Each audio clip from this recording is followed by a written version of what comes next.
From Alex M., that's all I'm going to say. As of now, who is taking over the right tackle spot? Also, do you think after the 2021 season, Frank Clark gets cut or traded? If so, what would he be traded for? So, I think in an ideal world, Lucas Niang, I'm talking about the Chiefs here, wins that job. I think that would be what the Chiefs want to have him because he's younger and in theory has higher upside. I think right this second, Mike Remmers is probably your front runner at the position, but I think they want Lucas Niang to win that job. As for Frank Clark here, look, the way his contract is set up, there is an out. Now, the release is not really an option after this season.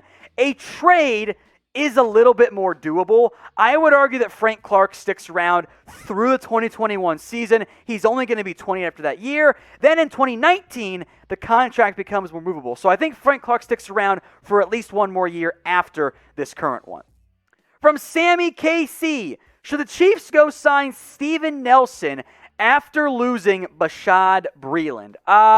Interesting idea. Again, L'Jarius Sneed, I'm a big fan of him.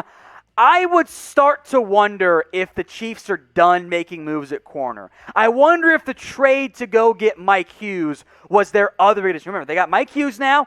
Big fan of L'Jarius Sneed. Travarius Ward is still there.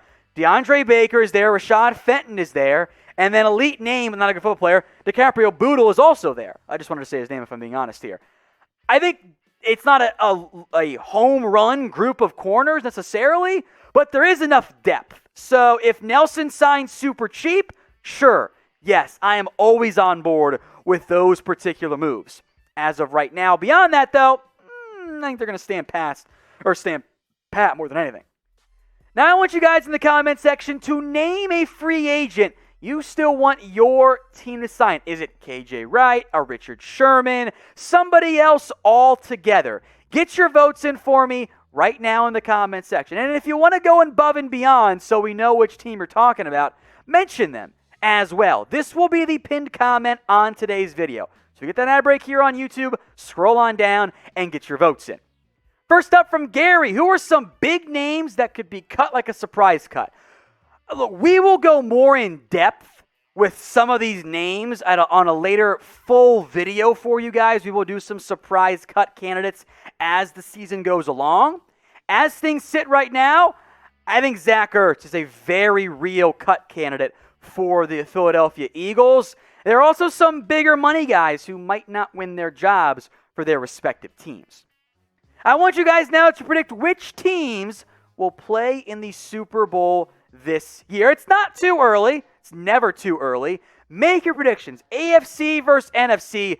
Who do you guys think it is?